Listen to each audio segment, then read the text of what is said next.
The Great Flood, Genesis 6-9.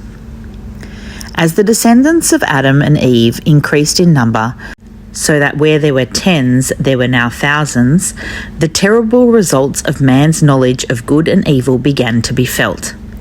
Evil seemed much more exciting than good, and there was sadness in the heart of God, who had made a universe that was wholly good, when he saw men continually finding new ways to be wicked.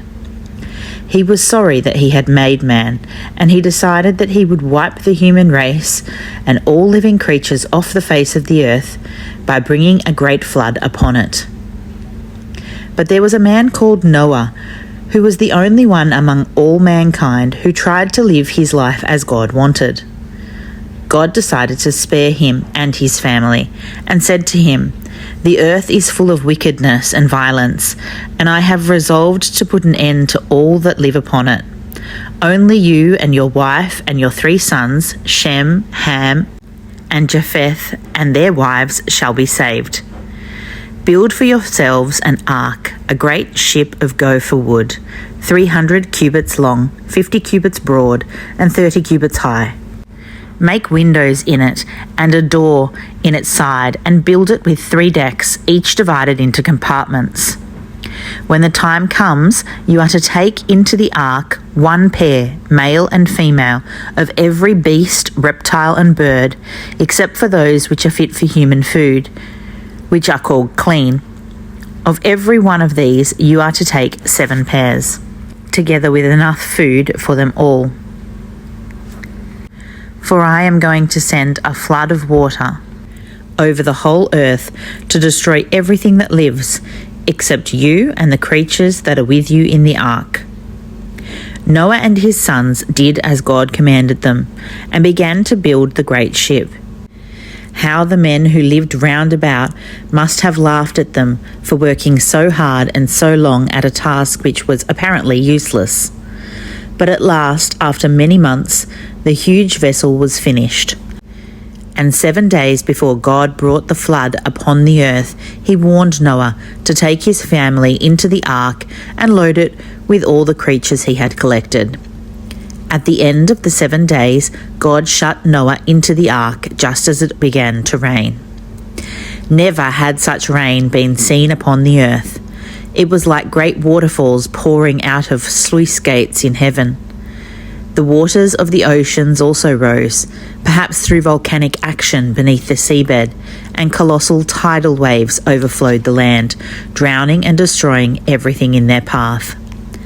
Day after day after day it rained, until there was nothing to be seen as far as the horizon on every side but the ark, floating alone in a waste of water that buried even the mountain tops.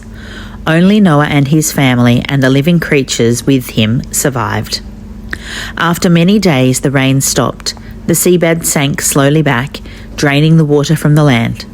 God sent a great wind to help dry the earth, and 5 months after the flood began, the waters started to subside.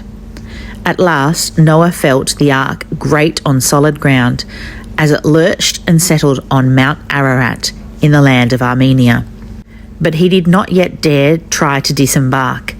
Only the tops of the mountains had appeared above the water as yet. After waiting a while, he sent out a raven to see if it could find anywhere to settle.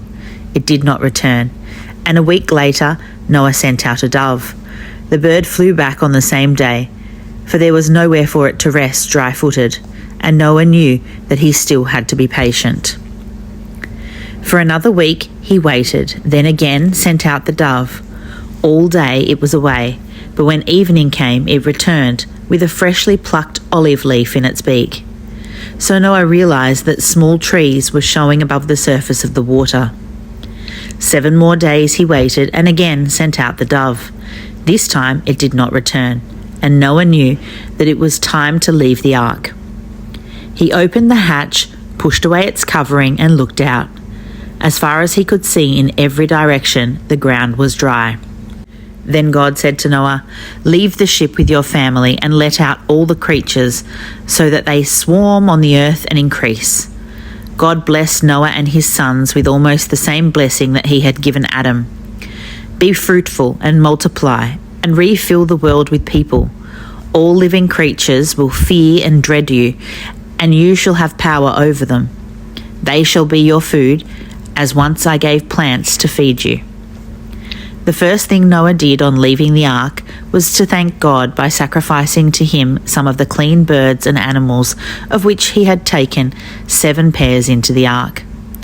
God accepted the sacrifice and said, "Although man's mind is always inclined to wickedness, I shall never again curse the ground nor destroy every living creature in a flood.